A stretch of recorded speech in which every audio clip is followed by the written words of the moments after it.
Салават күпре бакчасына килүчеләрне яңа елга әзерләнгән кул эшләре каршылый. Ул биредә ел сайын оештырыла. Күргәзмәдә ата-аналар балалары белән катнаша.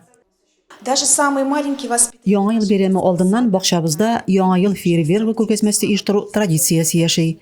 Иҗат итәргә яратучы ата-аналарга әлеге күргәзмә аеруча үзенчәлекле ди Алина Гончарова. Күргәзмәне оештыручылар әйтүенчә, мондый чара балалар фантазиясын үстерә, гаиләләрне берләштерә, бергә туплый икән. Яңа ел көтеп алынган гаилә бәйрәме бит.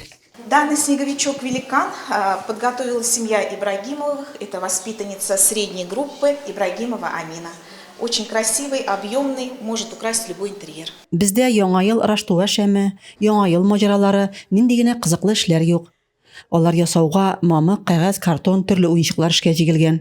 Камиллеккә чикләр юк. Биредә кардан өйләр, төрле чыршылар, кыш һәм кар бабайлары ясалган.